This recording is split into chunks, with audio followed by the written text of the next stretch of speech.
우리 성경 봉독하도록 하겠습니다. 오늘 말씀은 요한복음 4장입니다. 요한복음 4장 23절, 24절 말씀입니다. 아버지께 참되게 예배하는 자들은 영과 진리로 예배할 때가 오나니 곧 이때라. 아버지께서는 자기에게 이렇게 예배하는 자들을 찾으시느니라. 하나님은 영이시니 예배하는 자가 영과 진리로 예배할지니라. 아멘. 예배드리는 교인들 가운데 파벌이 많이 있습니다. 관람파가 있습니다.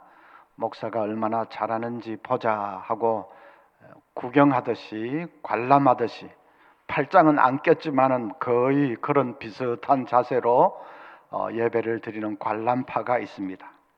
수면파도 있습니다. 내 아버지 집에 오니까 마음이 편안해서 그냥 옳소, 맞소, 잘한다.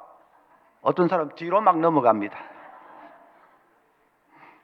친교파도 있습니다. 옆 사람하고 무슨 얘기가 그렇게 많은지 소곤소곤하는 친교파. 독서파, 애꿎은 주보만 뒤적뒤적 하고 있는 사람. 또 IT파도 있습니다. 핸드폰으로 뭘 검색을 하는지 찾아보는지 핸드폰만 들여다보고 있는 사람. 엽기파도 있습니다. 콧구멍이나 후비고 있는 사람. 자, 우리 진짜 이 고신정신 역사와 전통 자랑하는 송도제일교회는 그런 파벌이 하나도 없을 줄 믿습니다. 교인들이 모든 시간에 그렇게 지루해하고 산만하고 그런 건 아닙니다. 영화 볼 때는 2시간이고 3시간이고 뚫어져게 쳐다보지 않습니까? 젊은이들은 아이돌 공연 같은 거 하면 앉지도 않고 서서 3시간, 4시간 팔짝팔짝 뛰면서 그냥 열광합니다. 그런데 유독 예배 시간에는 왜 그렇게 지루해하고 산만해하고 가능한 한 뒷자리에 앉으려고 하고 한 5분이라도 늦게 안 오면 직성이 안 풀리고 왜 그럴까? 예배가 뭔지를 잘 몰라서 그런 거죠. 나빠서, 사람이 나빠서가 아니라 예배가 뭔지를 잘 모르니까 자연히 그렇게 되는 것이지요. 그래서 오늘 저녁에는 예배가 뭔지, 이 코로나 시대에 특별히 예배가 중요해졌지 않습니까? 예배가 뭔지를 같이 한번 생각을 해보려고 합니다. 예배는 하나님의 임재 앞에 나아가서 하나님과 교통하는 시간입니다. 한마디로 딱 말하면 하나님의 임재 앞에 나아가서 하나님을 배우면서 하나님과 교통하는 그런 시간이 바로 예배입니다. 이 예배의 자리에 하나님이 임재하십니다. 그건 구약 때부터 하나님 그렇게 하셨습니다. 아브라함, 이삭, 야곱 이런 족장들이 제단을 쌓고 예배를 드렸는데 아무데나 제단을 쌓은 것이 아닙니다. 하나님이 임재하신 곳에 혹은 하나님이 임재하겠다고 약속하신 곳에 제단을 쌓고 그래서 거기에 임재해 주시는 하나님 앞에서 예배를 드린 것입니다. 출애굽기 20장 24절에 내게 토단을 쌓고 그 위에 내 양과 소로 내 번제와 화목제를 드리라. 내가 내 이름을 기념하게 하는 모든 곳에서 네게 임하여 복을 주리라. 이 양과 소로 번제 드리는 것은 이제 예배지요. 또 내 이름을 기념하게 하는 모든 곳에서 예배 드리면서 하나님의 성호를 이제 기념하고 높이는 것입니다.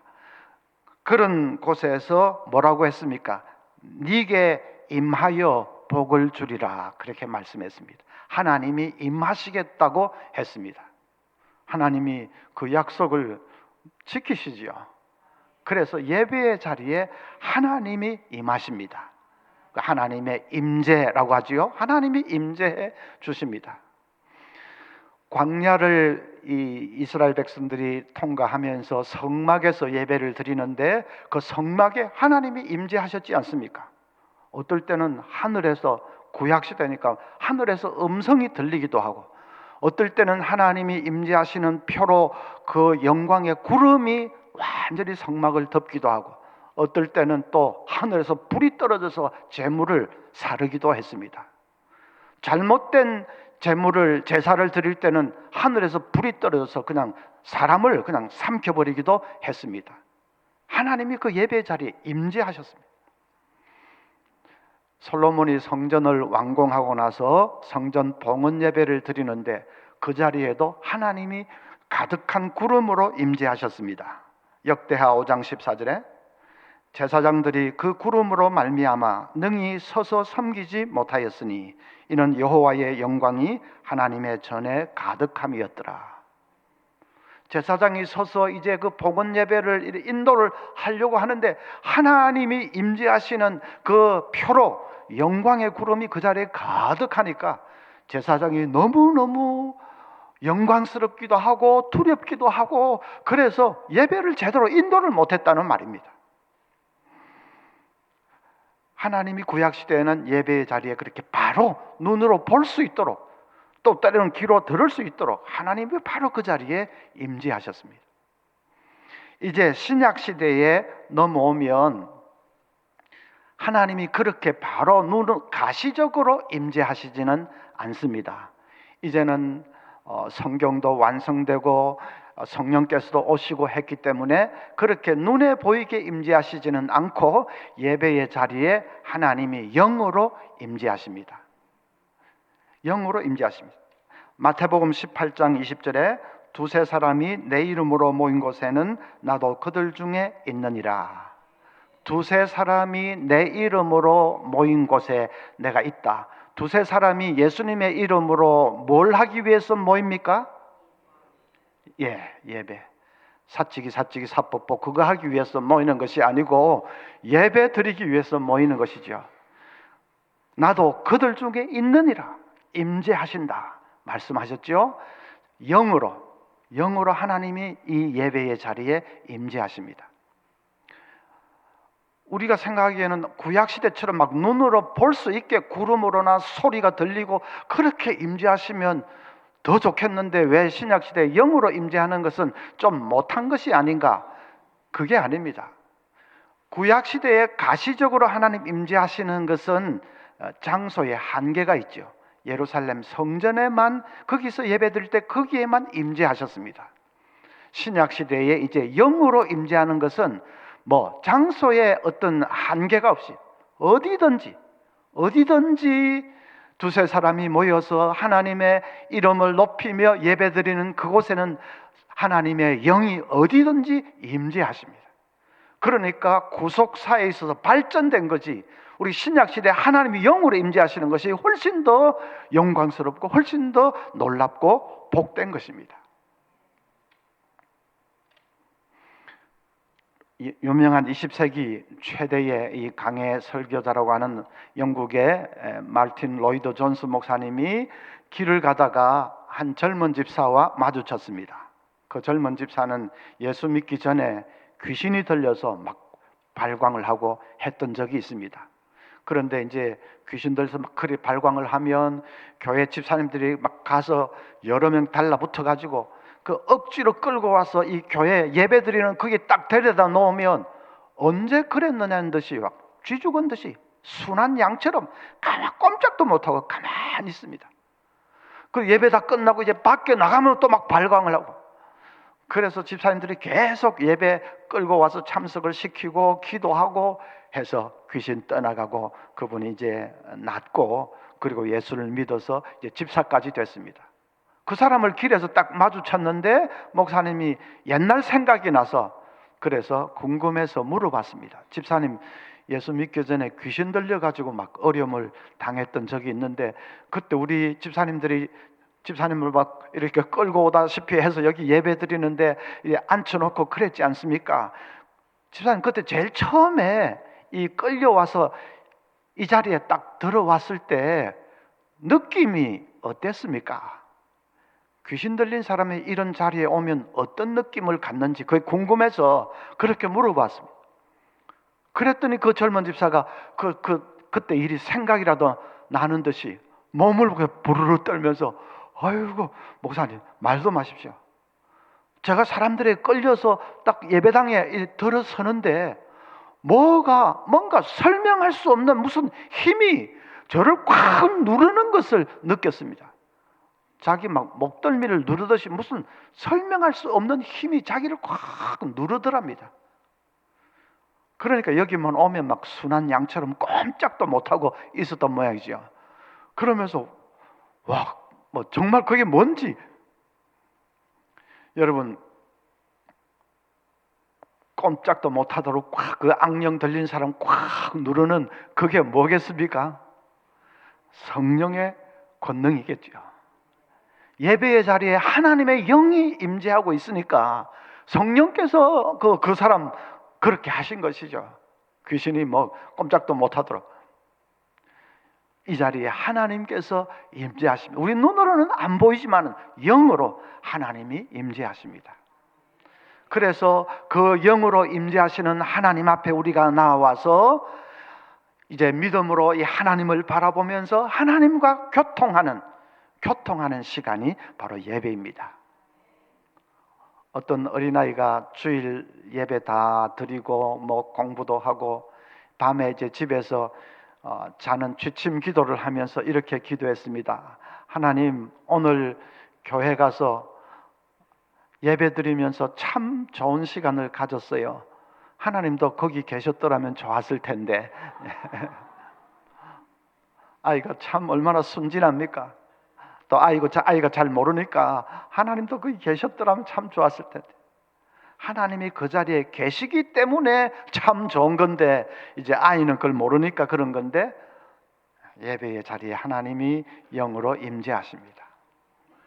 그래서 예배 드릴 때에 하나님께서 아까 그 출애굽기 말씀에 복을 주리라고 하신 대로 하나님이 우리에게 복을 주시고 구원을 베푸시고 생명을 주시고 예배 그 순서를 통해서 영으로 임재하시는 하나님이 우리에게 베풀어 주시는 그런 복과 은혜가 있습니다. 그것을 이제 하향적인 순서라고 할 수 있겠습니다. 위에서부터 우리에게 내려주시는 그런 순서이기 때문에 하향적인 순서, 또 우리 편에서 하나님께 올려드리는 상향적인 순서도 물론 있습니다. 그렇게 하향적인 행위와 또 상향적인 행위가 서로 쌍호 교차하면서 일어나는 쌍방의 교통이 일어나는 것이 예배입니다. 오늘은 이제 먼저 하나님이 우리에게 내려주시는 하향적인 순서들, 그런 것이 뭐가 있는지를 한번 살펴보겠습니다. 자, 첫째로 여러분 주일 낮 예배 순서를 머릿속에 한번 떠올려 보시고, 제가 이렇게 말하면 센스 있는 사람들은 벌써 주보를 착 펼칩니다. 예. 자, 낮 예배 순서를 생각해 보면서 하나님이 우리에게 내려주시는 그런 순서 혹은 그런 행위, 첫 번째로 뭐가 있습니까?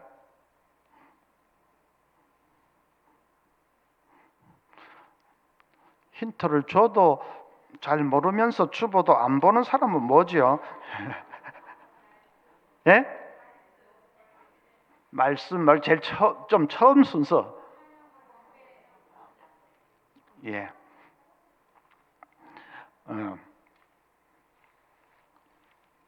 예배, 저 주보 보니까 예배로 부름.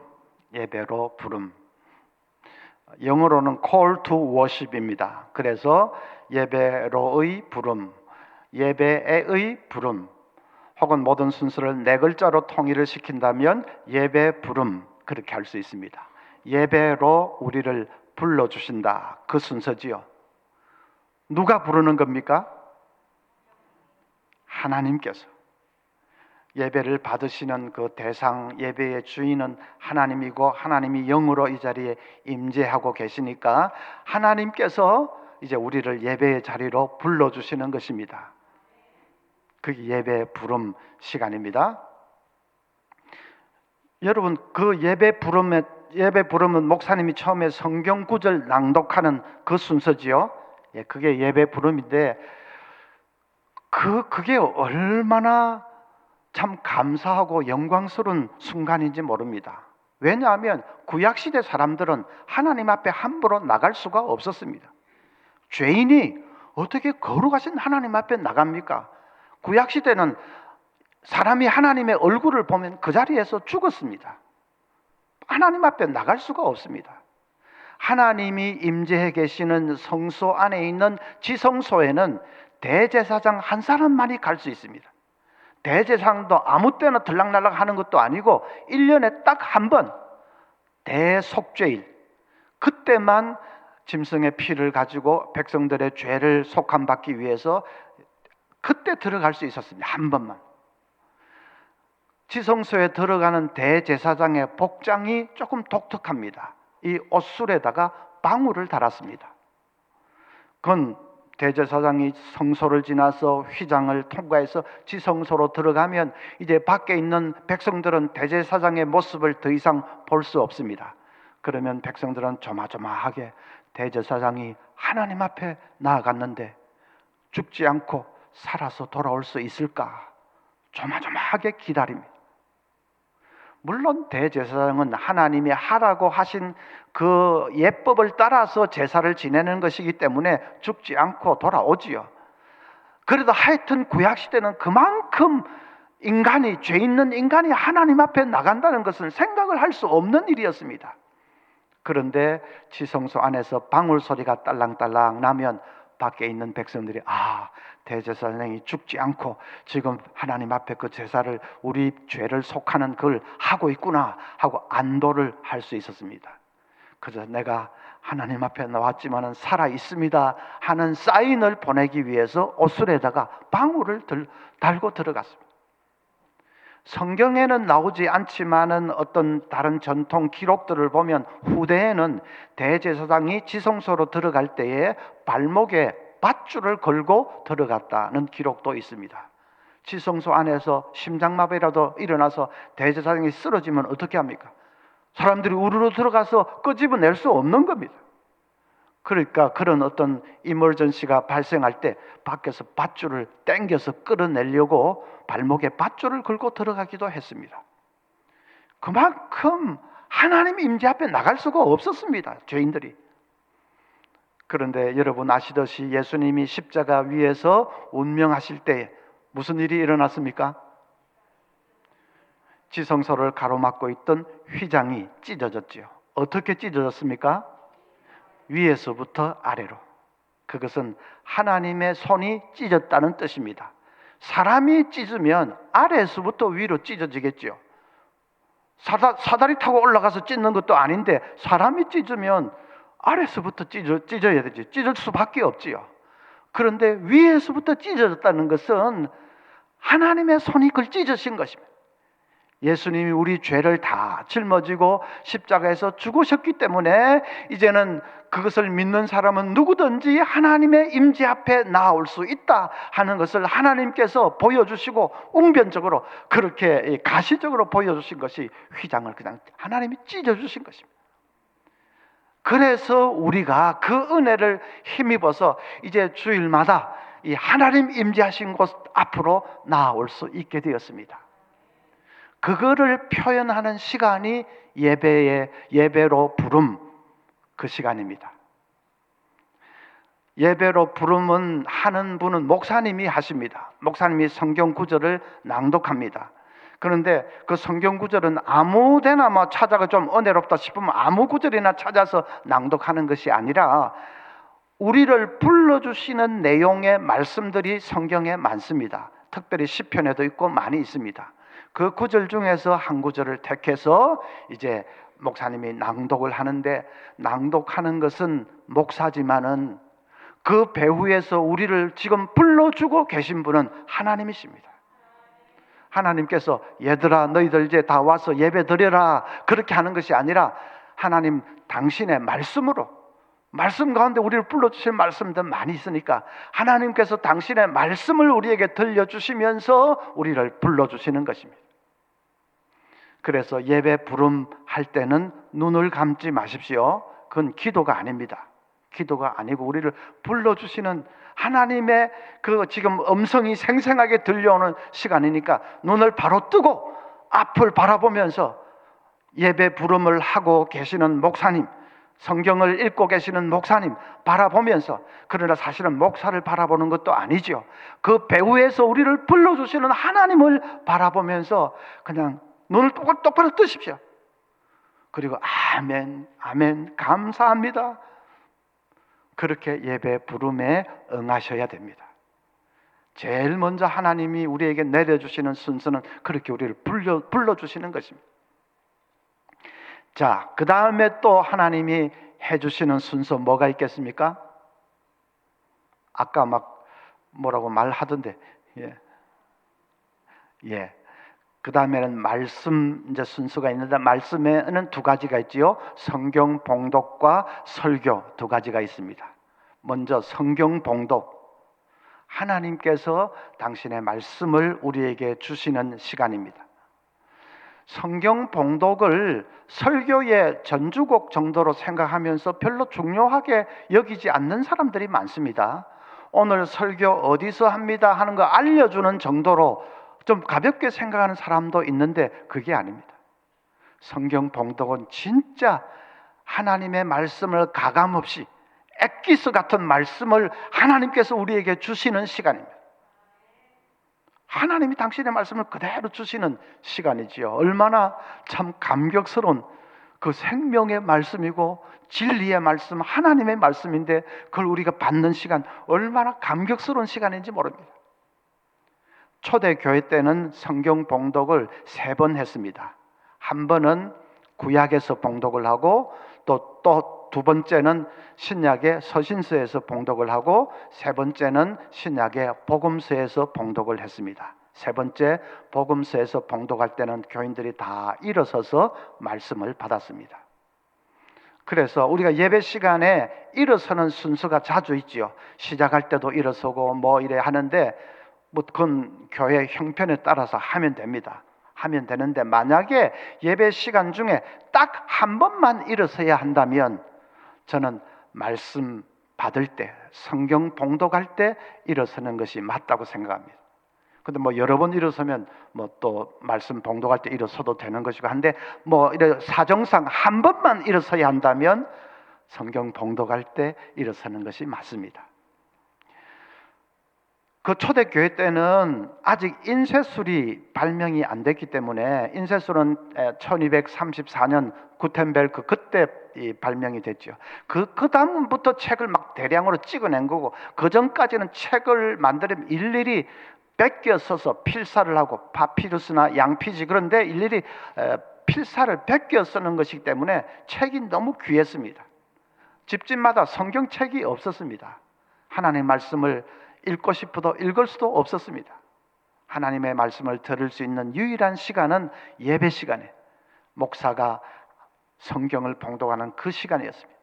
그래서 교인들은 전부 숨을 죽이고 정말 귀를 기울여서 하나님의 말씀을 들었고, 마지막 세 번째 복음서가 낭독될 때는 전부 일어서서 하나님의 말씀을 받았던 것입니다. 그래서 이제 여러분도 혹 주일 오후에 헌신 예배, 뭐 남전도 여전도에 헌신 예배 할 때는 이제 집사님, 권사님이 성경 봉독 순서를 맡아서 할 때도 있습니다. 그럴 때는 그 시간이 어떤 시간인지를 알고 집에서 많이 기도하고 준비하고 오셔야 됩니다.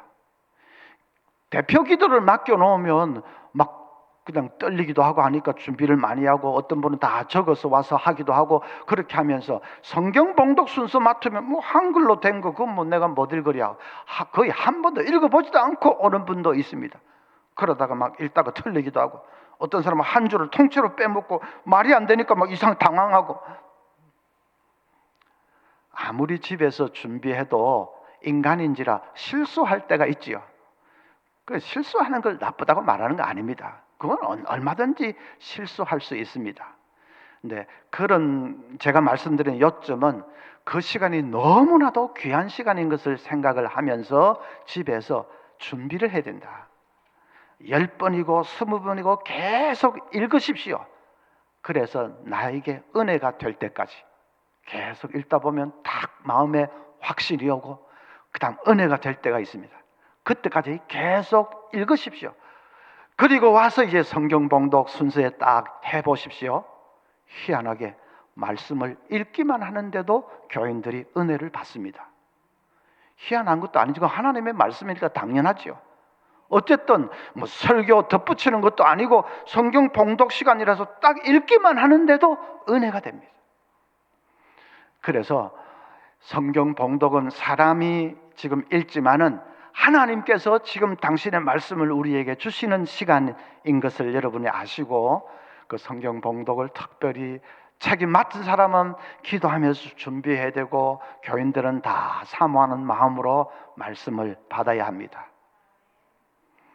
그 다음에 이제 또 설교가 있습니다. 설교. 자, 보통 설교는 목사님 나오셔서 하나님의 말씀을 증거하시겠습니다. 하나님의 말씀이라고 하는데 설교 쭉 하는 게 하나님의 말씀이 맞습니까? 이제 저에 대해서 조금 아시는 것 같네요. 저분이 질문할 때는 어떨 때는 함정도 좀 있고 약간 쉬운 게 아니더라 싶은 눈치를 벌써 채셨습니다. 예.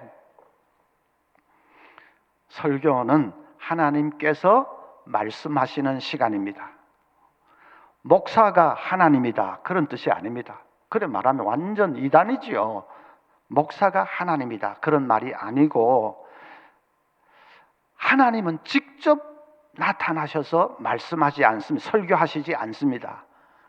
천사를 세워서 설교하시지도 않습니다. 인간 목사를 하나님 세우셔서 설교하게 하셨습니다. 왜냐하면 하나님이 그 영광에 우리 하나님이 직접 말씀하신다면 아마 여기 앉아서 듣겠다고 앉아있는 사람은 하나도 없을 겁니다. 구약시대에 하나님 앞에 서면 내 죄가 다 드러나서 뭐 구약시대는 죽기도 하고 했듯이, 지금 신약시대에도 하나님 앞에서 내 죄가 다 드러나고 하면 하나님 직접 나타나서 말씀하시면 우리가 어떻게 듣겠습니까? 그냥 뭐 다 도망치고 없겠지요. 천사가 설교해도 마찬가지일 겁니다.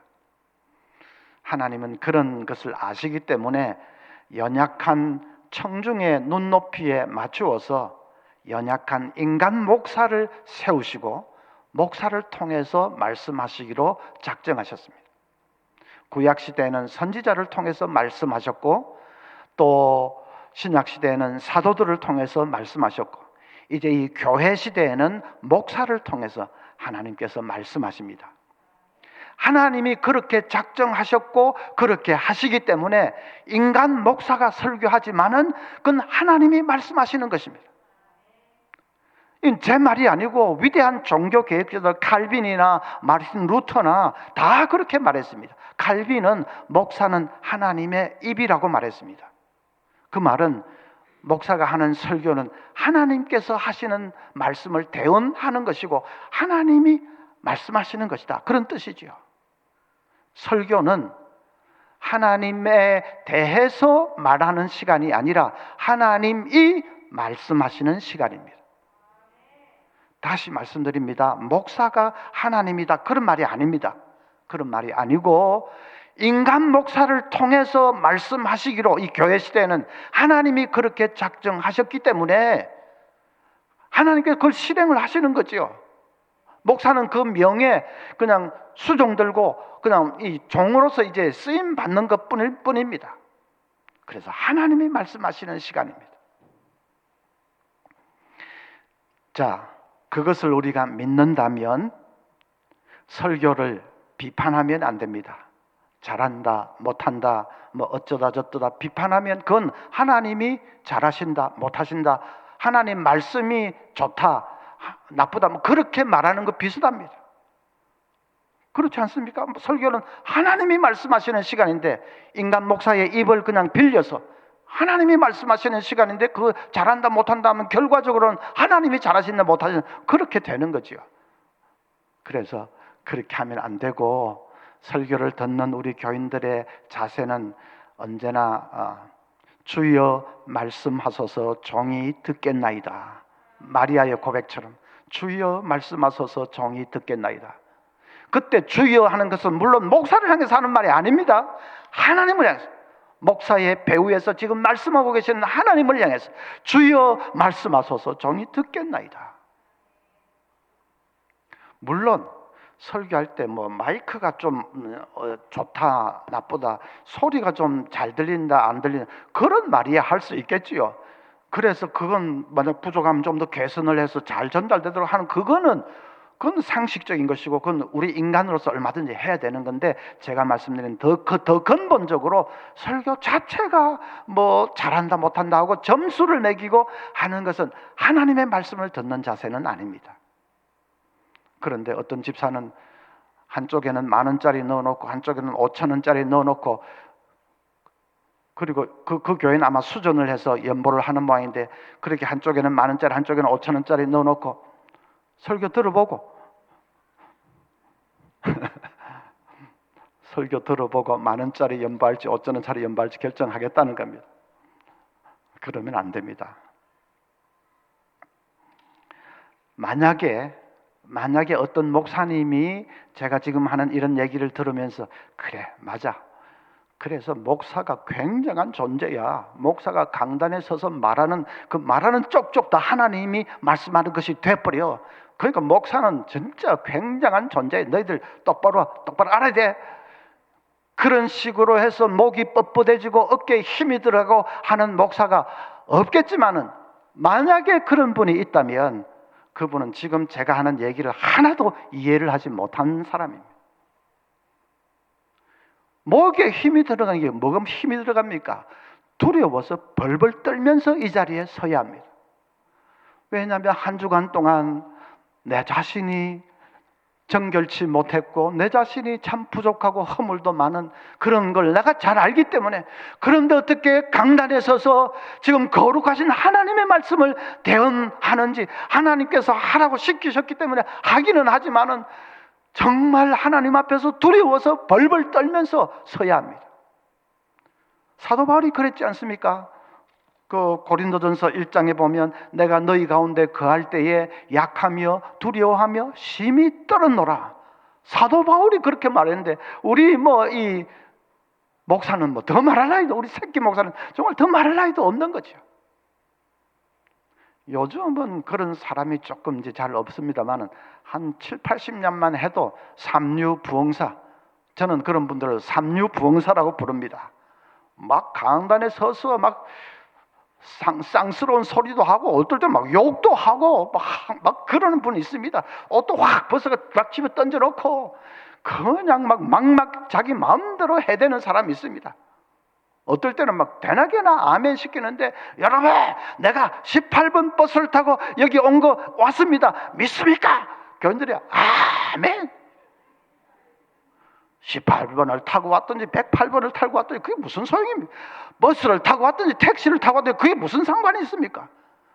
그거를 믿습니까? 하는 사람도 좀 정신 나간 사람이고, 그 소리를 들으면서 아멘 하는 교인들도 정신 나간 사람들이고, 이 강단이 그래 원맨쇼 하는 자리가 아닙니다. 하나님께서 말씀하시는 자리인데 어떻게 감히 그럴 수가 있습니까?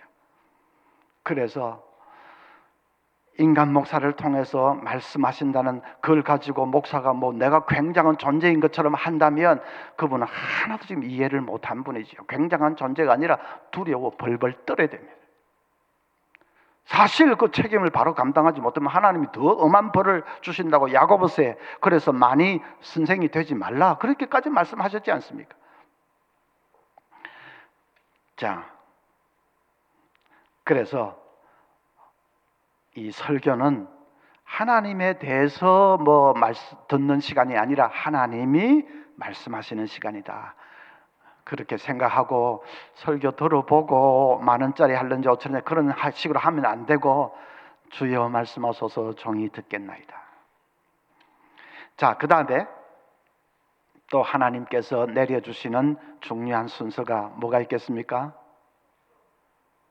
축도하면 이제 예배 끝나야 되는데 매주일 하는 순서는 아니지만은 너무나도 중요한 예배 순서. 와, 진짜 센스 있다.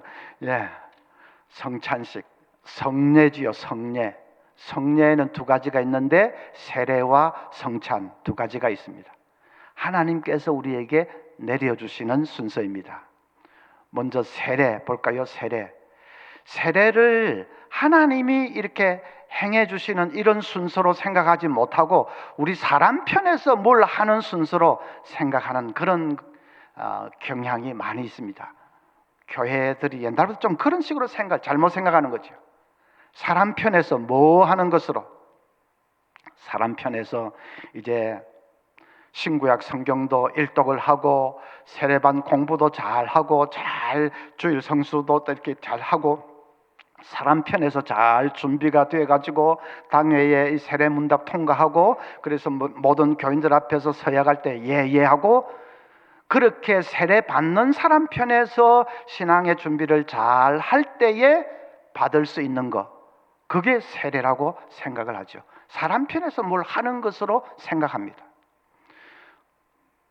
그런 식으로 생각을 하니까 사람들이 세례 받기를 주저합니다. 성도님 세례 이제 받으시지요 하면 아이고 제가 좀 준비가 덜 돼가지고 뭐 사업 이거 조금 좀 정리도 하고 뭐 제가 때가 되면 받겠습니다 하고 자꾸 세례 받는 것을 연기하고 자꾸 주저합니다. 자기가 뭘 해야 되는 것으로 생각하기 때문에. 그게 아니고 세례는 하나님 편에서 우리에게 내려주시는 것입니다. 뭘 주십니까? 하나님이 구원을 인쳐주십니다. 구원은 마음으로 믿으면 받을 수 있습니다. 그러나 하나님은 너무 사랑이 많으시고 자비가 많으셔서 마음으로 믿으면 구원받지만은 거기다가 플러스 하나님은 더 확실한 것을 주기를 원하셨습니다. 그래서 세례는 볼 수도 있고 만질 수도 있고 감촉할 수 있으니까 좀 더 분명하지요. 그 세례를 이제 받음으로 하나님께서 마음으로 믿어서 받은 구원을 확실하다고 하나님이 인을 쳐주시는 것입니다. 옛날 로마 제국 시대에 노예들은 인두를 불에 달구어서 이렇게 팔에 지지든지 이마에 지지든지 인을 쳤습니다. 그 인을 치면 평생도록 그 사람은 어느 가문에 속한 노예다, 그 표시가 되는 거지요.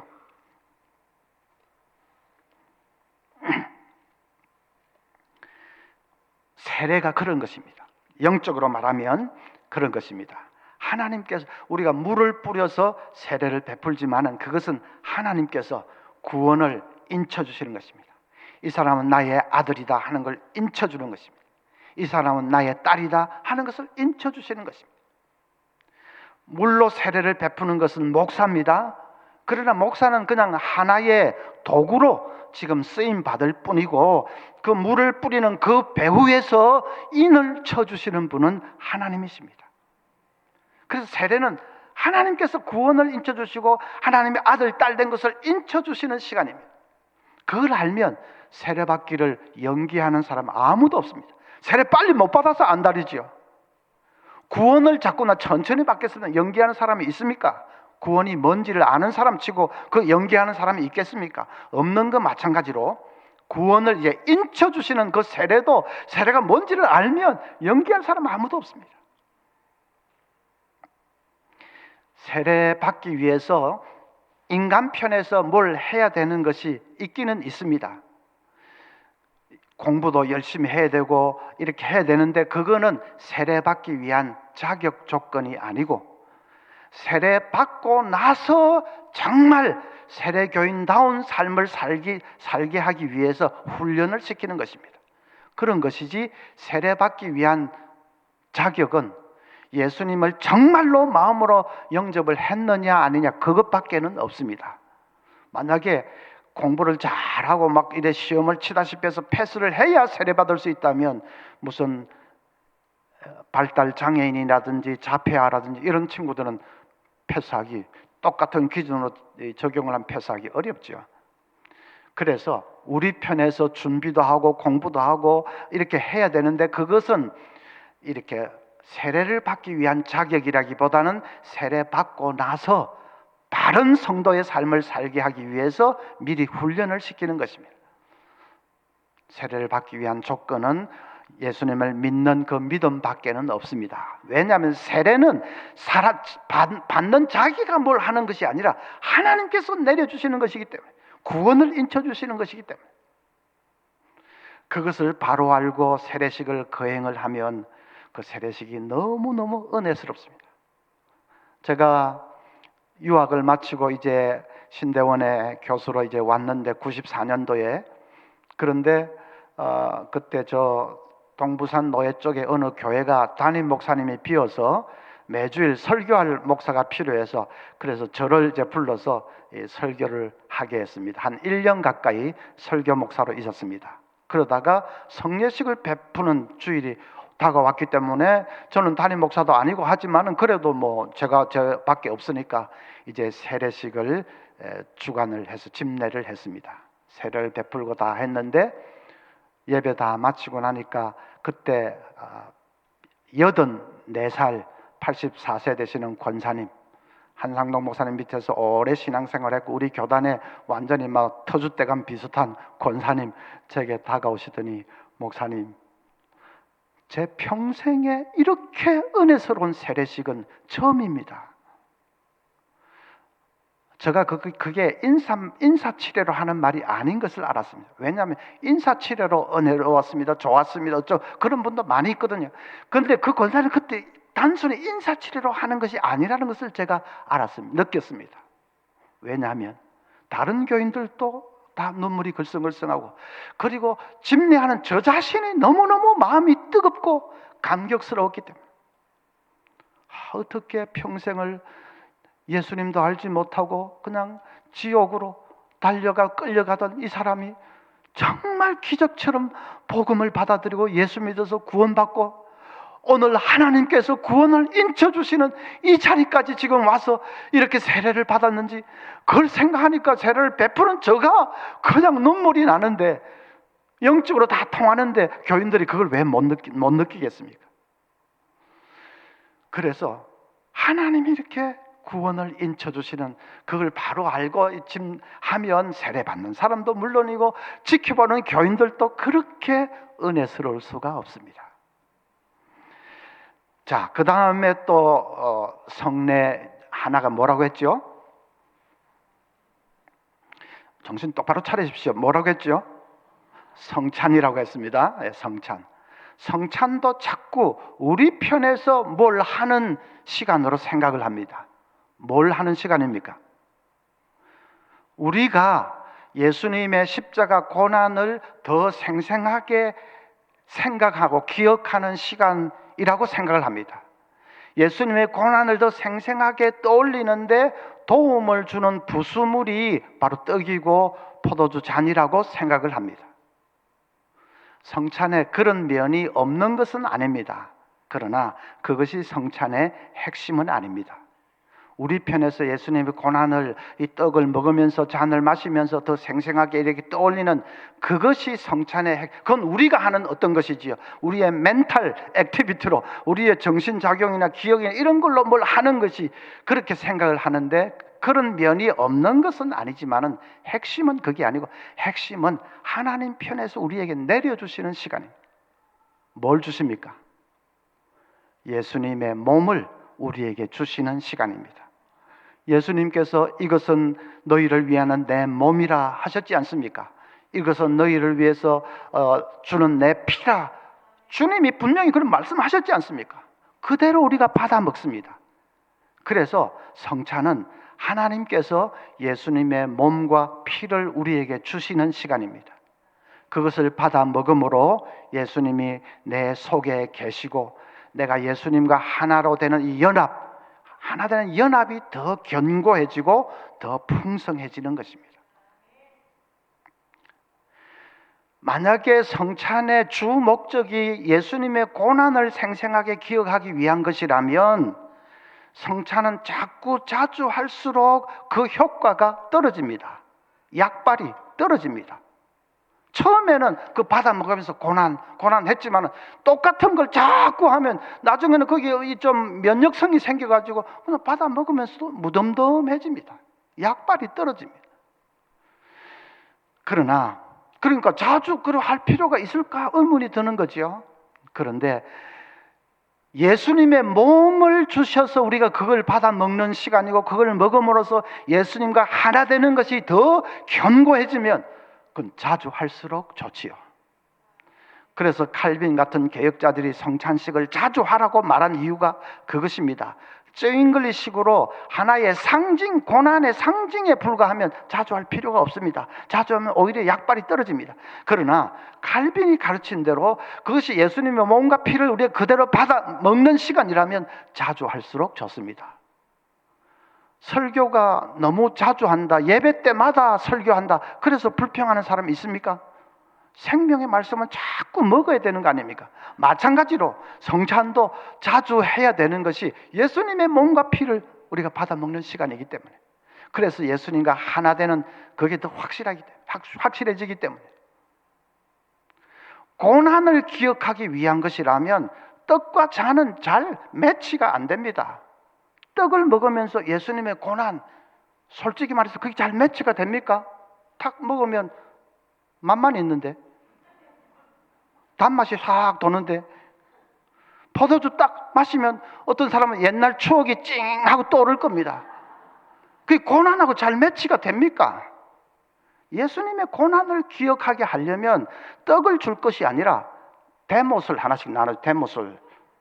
그래서 목사님 시작하면 밑에 꽉 찔러보는 겁니다. 아야, 와, 나는 살짝 찔러도 아픈데 예수님은 이거 완전 손에 못 박히셨지. 그럼 고난이 팍팍 올 거 아닙니까? 포도주 잔을 나눠줄 게 아니라 가시토막을 하나씩 잘라 나눠줘야 됩니다. 그래서 시작하면 콱콱 찔러봐야 됩니다. 그럼 고난이 팍팍 올 거 아닙니까? 제가 약간 자극적으로 얘기를 하는 것은 여러분이 이해가 확실히 되게 하기 위해서. 우리가 떡과 잔을 먹으면 그게 내 몸속에 녹아들어서 나하고 완전히 뗄 수 없는 하나가 되어버리지 않습니까? 그것처럼 이 떡과 잔을 먹을 때에 예수님과 내가 하나가 된다, 연합된다. 그것을 이제 말하는 거죠. 그렇게 생각을 하고 성찬식 거행하면 얼마나 참 은혜스러운지 모릅니다. 성찬하는 구체적인 방식은 교회마다 다를 수 있습니다. 그래서 제가 꼭 이렇게 해야 된다, 그렇게 말하지는 않겠고 또 말할 수도 없습니다. 근데 하여튼 저희 교회에서 하는 걸 말씀드리면, 저희들은 성찬 시간에 교인들이 다 줄을 서서 앞으로 나옵니다. 그러면 장로님이 떡을 떼어서 예수님의 몸을 받으십시오 하면 교인들이 아멘 하고 받아 먹고, 그 옆에 이제 잔으로 가면 예수님의 피를 받으십시오 하면 아멘 하고 받아 마시고, 이제 그렇게 하고 들어갑니다. 그러면 뭐 시간이 더 오래 걸리지도 않습니다. 한번 나오면서 두 가지가 다 해결되고 들어가니까. 그런데 그렇게 하면 그냥 가만히 앉아서 날름날름 하는 것보다는 훨씬 더 은혜스럽고, 또 이렇게 나오면서 지금은 이제 땅에서 맛을 보는 것이지만은 이제 천국에서는 바로 이 완성된 주의 만찬을 가진다. 그 천국을 바라보면서 이제 다 이 나오는 그 길이 천국으로 향하는 길입니다. 딱 그 묵상하면서 찬송을 같이 부르면서 나와서 받고 하면 성찬식이 앉아서 하는 이 수동적인 이런 것을 좀 더 벗어나서 아주 좀 적극적인 것도 되고, 그리고 저 취지도 잘 살리고 참 은혜스러운데, 그거는 이제 교인들 숫자가 얼마 되느냐, 교회당 구조가 어떠냐, 여러 가지 교회 형편에 따라 다르기 때문에 뭐 꼭 그렇게 해야 된다, 그렇게 제가 말씀드리는 것은 아닙니다. 목사님 방침에 따라서 하면 되지만은 어쨌든 성찬이 뭔가 하는 것은 잘 아셔야 됩니다. 그러면 여러분, 아이고 그럼 다음에 성찬식 할 때 뭐 고난에 대한 말씀 설교하거나 고난에 대한 찬송 부르거나 하면 안 되는가? 안 되는 그런 건 아닙니다. 성찬식 안에 예수님의 십자가의 고난의 의미도 분명히 있습니다. 그러니까 그 고난도 묵상하고 찬송도 부르고 해야 되지요. 그러나 그것 일변도로만 마치면 좀 아쉽다. 고난 당하신 주님은 지금은 부활하셨는데, 지금 우리와 함께 계시는데, 그래서 그 모든까지도 포함해서 예수님의 몸을 내가 받아 먹어서 예수님과 하나 되는 것입니다. 주님과 하나로 연합되면 얼마나 든든합니까? 세상에 뭐 시련, 고난, 세상에 유혹, 어려움, 얼마든지 헤쳐나갈 수 있는 그거 우리가 말씀으로만 우리는 예수님과 하나님이다 듣지만은 성찬을 통해서 그걸 더 확실하게 다지는 거지요. 그래 해라고 하나님이 주시는 거지요. 그러니까 그대로 이제 해야 되는, 하나님께서 내려주시는 시간이다. 그걸 잘 기억을 하셔야 됩니다. 자, 이제 마지막으로 그 설교의 마지막은 아닙니다. 조금 더 남아 있습니다. 이제 하나님이 내려주시는 순서 마지막 뭐가 있지요? 축도가 기도입니까? 아닙니까? 쉽게 이제 대답을 못하시. 예, 축도는 기도가 아닙니다. 축도하고 그 기도 도자가 들어있으니까 다 혼돈스러운데 기도가 아닙니다. 기도는 우리 편에서 올려드리는 것이지요. 축도는 반대입니다. 하나님 편에서 내려주시는 것입니다. 뭘 내려주십니까? 하나님이 복을 내려주시는 시간입니다. 예배 잘 드리고 하나님의 말씀 들은 대로 살겠다고 결심하는 사람들에게 하나님께서 이제 마지막으로 복을 내려주시는 시간. 손을 들고 축도하는 것은 인간이지만은, 그러나 그 배후에서 복을 내려주고 계신 분은 하나님이십니다. 하나님이 이 자리에 영으로 임재해 계시지 않습니까? 하나님이 그냥 구경만 하시는 것이 아닙니다. 예배 순서 통해서 하나님이 역사하시는데, 축도 시간에는 하나님이 복을 내려주시는 것입니다. 축도가 기도라면 축도 끝에 예수님의 이름으로 기도드립니다, 그렇게 해야 됩니다. 기도는 중보자의 이름을 가지고 이렇게 해야 됩니다. 축도는 그런 거 없지 않습니까? 오히려 있을지어다 하지 않습니까? 그리고 그건 하나님이 내려주시는 것이니까 그렇게 하는 거죠. 그래서 기도합시다 하고 축도하는 것은 잘못된 것입니다. 그 기도 시간이 아닙니다. 여러분은 축도할 때 눈을 감지 마십시오. 기도가 아니기 때문에. 눈을 똑바로 뜨고 앞을 바라보면서, 손을 들고 축도하는 사람 목사지만 그때 목사를 바라보는 것이 아니라 그 배후에서 복 주시는 하나님 바라보면서, 하나님 감사합니다, 눈 똑바로 뜨고 하나님이 주시는 복을 바라보면서 받으십시오. 그런데 워낙 습관이, 평생 눈 감는 습관, 서양 사람들, 미국 사람들 눈 감지 않습니다. 축도할 때. 우리는 대낮에나 눈을 자꾸 감는데, 그 워낙 평생 습관이 되어 있으니까 제가 이렇게 말씀드려도 눈을 감습니다. 제가 우리 교회 교인들에게는 얼마나 많이 강조했겠습니까? 근데 가만히 보면 한 3분의 1은 눈 떠서 저를 바라보는데 3분의 2는 그래 또 눈을 감습니다. 다 눈을 감으니까 제가 이래 하다가 다 감으니까 해라 모르겠다고 나도 막 눈 감고 막 해버리기도 하고 그러는데, 또 눈을 뜨고 저를 많이 보면 순간적으로 탁 헷갈려가지고 말이 그럴 때도 솔직히 있기는 있습니다. 정신을 바짝 차려야 되죠. 예. 복을 내려주시는 시간. 오래전에 우리 교단에 부흥사 목사님이 계셨는데 그분이 장애인이셨습니다. 이제 곱추시지요. 그런데 그 당시는 이 목사라도 장애인은 교인들이 막 깔봤습니다. 자기 교회 목사님인데도 막 무시하고 깔보고, 장애인이라고도 안 했습니다. 더 병 이런 거 그렇게 말했어요. 그 중에 어떤 권사님이 계셨는데 중직자가 돼가지고 목사님 돼서 그러면 안 되는데, 하여튼 그 권사님 좀 그러셨던 것 같습니다. 한 번은 그 권사님이 주일날 친척 결혼식에 갔다가 다 마치고 오는데 예배 거의 마칠 때 축도 다 돼서 아마 본당에 들어섰던 모양입니다. 그 금방 예배가 마쳤죠. 권사님 밖에 나와가지고 자기 좀 친한 집사들 불러가지고, 야들아 앞으로 저 병신 목사 깔보지 마라. 와, 큰일 나겠다. 내가 딱 들어갔는데 목사가 손을 들고 축도하는데 그 손에서 빛이 나더라. 하나님의 손이 그 위에 겹쳐 있더라. 와, 그 깔봤다가는 큰일 나겠다. 새파랗게 질려가지고. 저는 그 얘기를 그 목사님에게 직접 들었습니다. 그러니까 하나도 보탠 얘기도 아니죠. 그 다음부터는 태도가 싹 달라졌다는 것입니다. 목사님이 손을 들고 축도할 때 그 진짜로 뭐 빛이 났는지 아니면 형광등 빛이 좀 반사돼 가지고 그렇게 됐는 건지 저는 잘 모르겠습니다. 그런데 뭐 어찌됐든 간에 저는 하나님께서 그 권사님 좀 깨우치려고 그렇게 하신 것이 아닐까 그런 생각은 듭니다. 뭐 확실하게 깨우친 거죠. 그래서 아무리 바빠도 축도도 받지 않고 내빼고 하면 완전 자기 손해죠. 하나님이 복 주시는 시간. 자, 우리 편에서 하나님께 올려드리는 순서들은 좀 쉽습니다. 찬송, 찬양 시간이 있고 헌금도 있고 기도도 있고 그렇죠?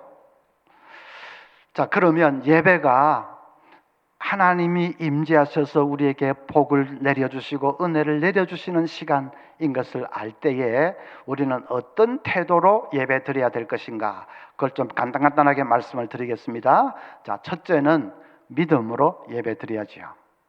뭘 믿으라는 말이겠습니까?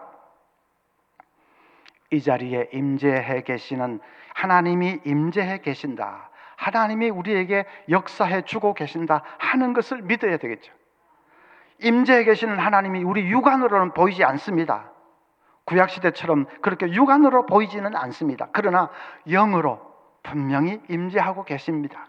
그러니까 그걸 믿음의 눈을 활짝 떠서 그 하나님을 향해서 집중하면서 예배를 드려야 됩니다. 제가 어느 교회 오후 예배 설교하러 들어서면서 안내하는 집사님에게 주보 좀 보십시다. 그랬더니 집사님이 주보를 사방 찾는데 없는 모양이죠. 당황하면서 목사님, 제가 주일 낮 예배 때 사용한 주보가 있는데 그거라도 괜찮겠습니까? 괜찮다고 했습니다. 본문이나 뭐 제목이나 바로 돼 있는지 한번 보려고 하는 거니까 괜찮다. 그래서 그거 받아가지고 이제 여기 앞에 앉아서 좀 잠시 기도하고 그 다음에 쭉 펴서 보는데 주보 귀퉁이에 이 낙서같이 걸쩍거려 놓은 글이 눈에 쏙 들어왔습니다. 목사님 반지 본래부터 꼈나? 이런. 아마 주일 낮에 목사님 이제 이렇게 손을 이래서 설교를 하는데 그분이 성가대석에 앉아 있었던 모양이지요. 그날따라 목사님 이래 하는데 손가락에 반지가 눈에 쏙 들어왔습니다.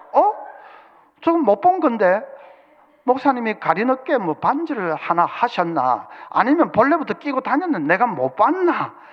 그래가지고 막 주부에다가 목사님 반지 본래부터 꼈나? 막 옆으로 돌렸습니다.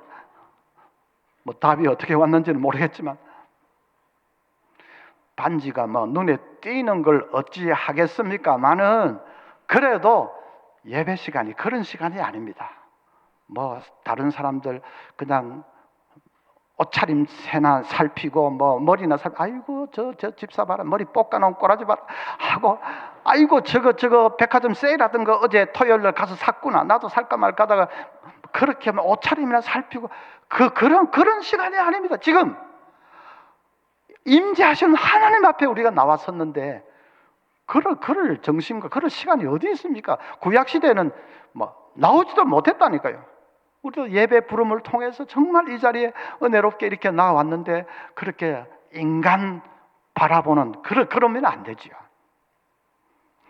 그래서 목사도 장로도 권사도 집사도 전부 하나님을 향해서, 여러분 지금 다 앞을 바라보고 있지만은 저 인간 저를 바라보는 게 아니라 이 자리에 임재하시는 하나님을 전심으로 바라보셔야 됩니다. 기도도 하나님 앞에 이렇게 대표 기도 하시는 분들도 하나님께 올려드리는 기도가 돼야 됩니다. 기도를 우리 성도 제일교회는 뭐 그렇지 않겠습니다만 이렇게 여러 교회 다녀보면서 기도를 들어보면 기도를 하면서 교인들에게 가르치려고 하는 사람이 있습니다. 가만히 보면 하나님께 지금 바로 올려드리는 것이라기보다는 교인들에게 너희들 이런 것 좀 알아라, 이래야 된다, 뭐 저래야 된다 하는, 딱 그렇게 말하지는 않지만 그 흐름이 그런 경우가 있습니다. 그거는 조금 좀 아쉽고 조금 좀 부족하지요. 사람을 의식하지 마십시오. 사람 들으라고 지금 하는 거 아닙니다. 하나님 앞에서 아뢰는 거 아닙니까? 사람 들으라고 사람을 의식하기 시작하면 기도하는 게 떨립니다. 야, 잘해야 될 텐데, 아주 유창하게 잘해야 될 텐데, 은혜롭다고 사람들이 느낄 수 있어야 될 텐데, 자꾸 그런 생각을 하면 막 떨리기 시작합니다. 그런데 하나님께 올려드린다고 생각하면 마음이 담대해지고 간절해집니다. 뭐 실수하고 해도 하나님이 그거 가지고, 말투 가지고 하나님 꼬투리 잡겠습니까? 중심을 보시는데, 그걸 알기 때문에 하나님 말씀 들으시옵소서 하고 하나님께 아뢰면 하나도 떨리지 않고 오히려 마음이 담대해지고 간절해지고 그렇게 됩니다. 찬송도 성가대, 찬양대, 찬양할 때 뭐 인간 앞에서 연주하는 거 아니죠. 하나님께 올려드리는 찬송. 교인들도 함께 찬송 드릴 때 하나님께 올려드리는 찬송. 어떤 목사님이 다른 교회 가서 이제 집회를 인도하는데 설교 전에 이제 찬송을 부르는데 94장이지요. 주 예수보다도 귀한 것은 없네. 이 세상 부귀와 바꿀 수 없네. 영죽을 내 대신 돌아가신 그 놀라운 사랑 잊지 못해. 뭐 쭉 찬송을 하는데 1절 끝났는데 목사님이 잠깐 멈춥시다. 스톱을 시켰습니다. 그리고는 우리 이 지금 찬양하는 이것을 우리 주님께서 그대로 듣고 계십니다. 그런데 이 세상 부귀와 바꿀 수 없다. 세상 자랑 다 버렸네. 세상 뭐 또 명예 다 버렸네. 이 세상 즐거움 다 버렸네. 여러분 정말로 그거 다 버렸습니까? 다 버리지도 않았으면서 다 버렸나면 주님이 얼마나 듣기에 마음이 아프시겠습니까? 주님 다 듣고 계신데 얼마나 마음이 아프시겠습니까? 우리 그렇게 하지 맙시다. 그래서 이 세상 부귀, 자랑, 명예 버리지 못한 사람은 찬송하지 마십시오. 그냥 조용히 기도만 하십시오. 정말로 내가 다 버리고 주님만 사랑하기를 원합니다. 차라리 그렇게 기도하고 있는 게 더 낫겠습니다. 그리고 정말 다 버린 사람만 정말 하나님 앞에 그렇게 찬송 올려드리십시다. 자, 1절부터 다시 하겠습니다. 1절부터 다시 반주가 딱 나오는데 아무도 찬송을 못했습니다. 목사님도 찬송을 못했습니다. 안 했습니다. 못했습니다. 2절 반주가 쭉 나오는데 여기저기서 흐느끼는 소리가 들려오기 시작합니다. 3절 되니까 엉엉하고 교인들이 전부 눈물바다가 됐습니다. 그래서 어떤 찬송보다도 은혜로운 찬송이 되었다고 합니다. 우리도 뭐 그 본 받아가지고 그 본 떠서 그 안 된 사람 부르지 마라 뭐 그렇게 할 수는 없겠지요. 그 목사님은 그때 뭐 어떻게 성령의 감동이 와서 그렇게 했겠지요. 그래서 우리도 뭐 그렇게 할 수는 없겠지만은 제가 말씀드리는 그 요지를 기억하셔야 됩니다. 찬송도 그냥 생각 없이 뭐 이래 하는 게 아닙니다. 사람 들으라고 하는 더더군다나 아닙니다. 하나님 앞에 올려드리는 찬송 아닙니까? 그러니까 정말 가사 그를 간절하게 고백하면서 내가 그 가사대로 살지 못하면 참 회개하는 마음으로 그렇게 찬송을 해야 됩니다. 하나님의 임재 앞에 나오는 시간이니까. 우리 선배 목사님이나 장로님들이 이런 분들은 옛날에는 이 강단에 올라올 때도 신발 신고 안 올라왔습니다. 다 신발 벗고 그 다음에 딱 여기 오면 우리 교회 원로 목사님도 그러셨는데 그냥 의자에 앉지 않고 먼저 무릎을 꿇고 의자에 얼굴을 묻고 무릎 꿇고 기도하시고, 어떤 분들은 그거를 조금 뭐 비판을 할 수도 있겠죠. 이 장소가 뭐 거룩한 장소냐, 장소가 뭐 특별히 거룩하고 그런 건 아니지 않느냐 하고 신학적으로 좀 그렇게 할 수도 있겠습니다만은 이제 신발을 벗고 하는 게 이 장소 자체가 이 마룻바닥이 거룩해서 그런 것보다는 하나님의 임재 앞에 나아가니까 그 신발 신고 막 우두둑 그 뭔가 마음가짐이 좀 달랐던 겁니다. 우리는 뭐 예배 자리에 들어오면서 막 큰 소리로 농담도 하고 떠들고 잘 있었나 인사야 할 수 있지만은 그래도 하나님 앞에 나오면서는 조금 그걸 정말로 믿는다면 뭔가 좀 몸가짐부터가 다르지 않을까. 그래서 하나님의 임재 앞에 나아가는 것을 믿는 믿음으로 드리는 예배가 되어야 되고, 두 번째는 기쁨으로. 임재 앞에 나오기 때문에 늘 엄숙하기만 하고 무겁기만 하고 그런 것이 아니고 우리에게 베풀어 주신 그 구원이 얼마나 기쁘고 감사해서 기쁨으로 예배를 드립니다. 다윗이 언약궤를 메고 춤추며 이래 왔듯이 우리도 예배의 자리에 기쁨으로. 그래서 박수 치는 건 뭡니까? 왕이 이겼습니다 하는 걸 고백하는 것이 박수 치는 겁니다. 예? 그냥 뭐 사람 잘한다고 박수형 물론 아닙니다. 우리 왕이 승리하셨습니다. 그 박수 치는 것입니다. 사회자가 우리 박수 치면서 찬송합시다 하면 힘차게 박수 치십시오. 고신측은 그거 안 합니까? 아닙니다. 아닙니다. 교회 다니보면 우리 고신측 교회가 순복음보다 더 열심히 박수 치는 교회도 많습니다. 그래서 박수가 또 나쁜 것이 아니라 우리 왕이 대적을 무찌르셨습니다. 승리하셨습니다. 그게 박수 치는 거는 박수를 치십시오. 그 김정은이가 자기 고모부를 곡사포로 막 쏴가 죽였지 않습니까? 그 죄목이 뭔가 하면 자기가 뭐 연설할 때 짝다리를 하고 들었다. 이 한쪽 다리 이런 짝다리 모양이죠. 그렇게 들었다. 태도불량. 그 다음에 또 자기 맞추고 나면 박수 치는데 건성으로 쳤다.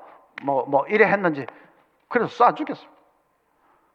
김정은이 같은 것도 박수 건성으로 친다고 쏴 죽였는데 하나님 앞에 박수 건성으로 치면 쏴 죽여야 된다고 하면 그건 좀 그 흐름을 따라서는 그렇게 말이 되겠는데 그 말이 아니고 하여튼 인간에게도 박수 그렇게 치는데 하나님께 박수 치는데 우리가 기쁨을 억지로 막 억지로 그 인위적으로 그러는 건 좋은 게 아니지만은 정말 마음으로 우러나는 기쁨.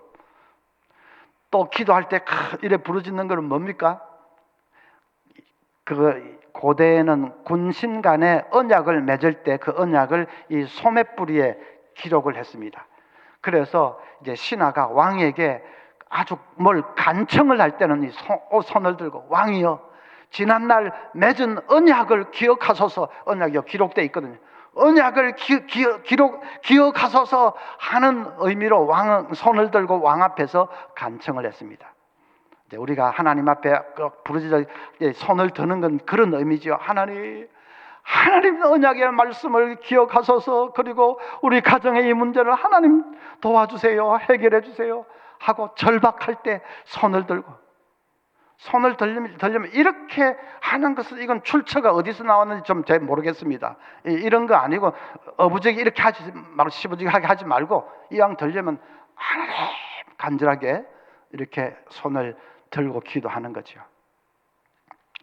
자, 마지막으로는 이제 헌신이 있어야 되겠습니다. 하나님이 기쁘게 받으셨던 아벨의 제사, 그건 아벨이 양의 첫 새끼로 이렇게 바친 거지요. 첫 새끼를 바쳤다는 것은 피로 제사를 드렸다 그런 의미보다는 가장 귀한 것을 드렸다. 첫 새끼, 가장 귀한 것을 드린 그 예배를 하나님 기쁘게 받으셨습니다. 그래서 우리도 시간과 물질과 우리의 모든 정성과 또 온 몸을 하나님께 드리는 그런 헌신이 있어야 됩니다. 어떤 여전도의 회장 권사님이 아파트 분양받아 보려고 한 달 내내 모델하우스를 쫓아다녔습니다. 한 달 내내. 그러다가 여전도에 헌신 예배가 됐네. 자기가 회장이니까 사회를 봅니다. 다 같이 찬송가 105동을 부르겠습니다. 한 달 내내 막 아파트만 보러 다녀놓으니까 예배 드리는데 순간적으로 그러니까 사회를 하려면 정신을 팍 집중해야 됩니다. 순간적으로 확 헷갈려가지고 105동 부르겠다. 미국의 교포교회에 진짜 있었던 일인데 어떤 장로님은 토요일 밤에 한인 마켓에서 비디오 빌려다가 그때는 그 당시에는 비디오 빌려다가 보던 시대인데 비디오 빌려다가 뭐 좀 적적하기도 하고 해서 한국 드라마 그때 용의 눈물 그거 막 비디오 한 10개쯤 빌려다가 토요일 밤에 계속 상영을 했습니다. 하나 끝나면 또 하나 더 보고 밤 12시가 넘었는데도 막 하나만 더 보고 그러다가 이제 잠시 눈을 붙이고 금방 주일날 됐습니다. 막 교회로 헐레벌떡 달려갔지요. 그 자그마한 교포교회 장로님이 한 분밖에 안 계시니까 자기가 늘 대표 기도를 합니다. 하나님 아버지 성은이 망극하나이다. 밤새 성은이 망극 해놓으니까 헷갈려가지고 그것도 정신을 바짝 차려야 되는데 그러니까 주일 성수를 한다는 것은 주일 토요일 밤 12시 땡 하면 그때부터 주일이고 그다음 땡 하면 마치고 이런 것보다는 어떻게 하면 하나님 앞에 나아가는데 더 예배를 드릴 수 있을까를 생각할 때 토요일 오후나 저녁부터 좀 마음의 준비, 생활의 준비를 좀 해야 되는 거죠. 우리 부모님들은 연보도 그냥 은행에 새돈 바꿔서 새돈이 없으면 돈을 다리미로 다려가지고 그 주일날 하나님 앞에 바친다는 그 정성을 고스란히 담아서 하나님 그거 다 보고 계시지 않습니까? 어떻게 하나님이 복 주시지 않겠습니까? 그 토요일 밤부터 좀 준비를 하는 게 진정한 주일 성수지. 주일 12시 땡 하면 뭐 시작, 그런 건 아니고. 그 다음에 그 연보도 11조 말씀에 약속이 있는 그런 거니까 우리가 11조, 그 다음에 주일연보, 감사연보, 뭐 액수 자체보다는 마음에 그것을 보신다고 예수님이 과부의 동전 두 잎을 보고 제일 많이 바쳤다 그랬지 않습니까? 내 마음과 정성을 담아서. 어떤 농부가 암소를 키우는데 새끼를 낳았는데 쌍둥이를 낳았습니다. 얼마나 기분이 좋은지. 송아지 한 마리가 뭐 얼마입니까? 그러니까 두 부부가 야, 우리 이거 진짜 이거 하나님 우리 복 주셨네 하고 좋아했습니다. 그런데 남편이 조금 더 믿음이 좋았는지 남편이 아내에게 여보, 우리 솔직히 쌍둥이는 생각도 안 했잖아.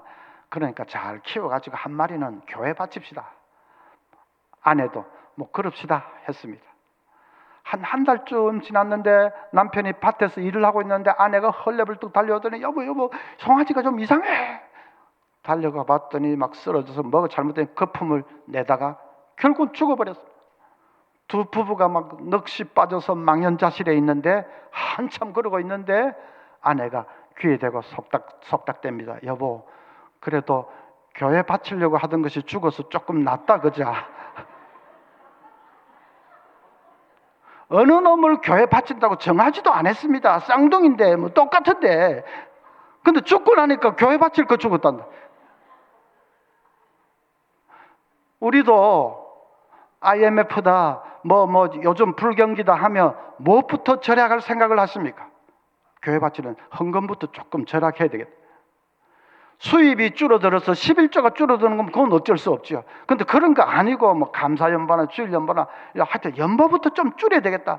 혹시 성도 제일교회는 그런 분은 없겠지요. 그래서 하나님 앞에 정말 물질을 들여 기쁨으로 이렇게 할 때에 하나님께서 그걸 그냥 보십니까? 다 지켜보고 계십니다. 어떤 장로님이 이제 위독하다는 얘기를 듣고 목사님이 달려갔습니다. 이게 마지막 임종 예배가 될지도 모르겠다. 달려가 봤더니 정말 목사님 보기에도 장로님이 너무 쇠약해지셔서 며칠 버티지도 못할 것 같습니다. 그런데도 목사님이 힘껏 말씀을 전했습니다. 장로님, 포기하면 안 됩니다. 예수님은 죽은 자도 살리셨지 않습니까?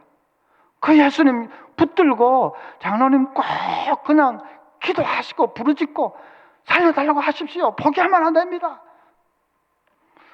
그렇게 간절하게 말씀을 전하고 예배를 마쳤습니다. 장로님이 말씀을 하십니다. 그냥 기어 들어가는 소리로 목사님, 저를 격려해 주시려고 그렇게 말씀해 주신 거 잘 압니다. 감사합니다. 그런데 목사님, 솔직히 저는 천국 갈 준비가 다 됐습니다. 한 가지 만약에 하나님 들어주신다면, 한 가지 제 소원이 있다면 이틀 후면 주일이지 않습니까? 누구 등에 좀 엎혀서라도 교회 가서 우리 성도들과 함께 예배 한 번 더 드리고 갔으면 소원이 없겠습니다.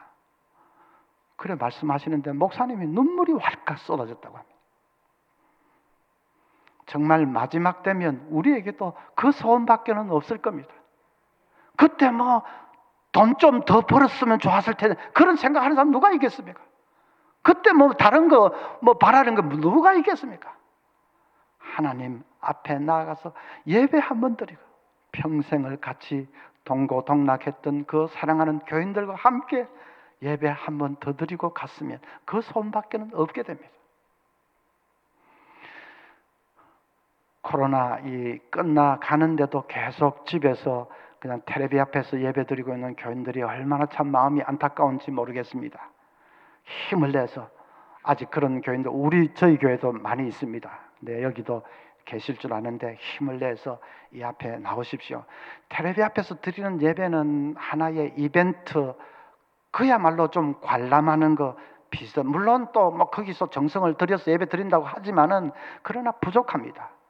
예배의 자리에 하나님의 영으로 임재하시고 이 자리에서 하나님이 축복해 주시는데 그 축복을 그냥 놓쳐버리면 안 되죠. 그리고 이 자리에 참석하시는 성도님 여러분들은 보통 자리가 아닌 것을 알고 한 시간 한 시간 그 몇 시간의 예배를 정말 믿음으로 기쁨으로 헌신하면서 예배드려서 예배가 살아서 여러분 가정이 살고 교회가 사는, 나라가 사는 그런 축복을 꼭 누리시기를 바랍니다. 예.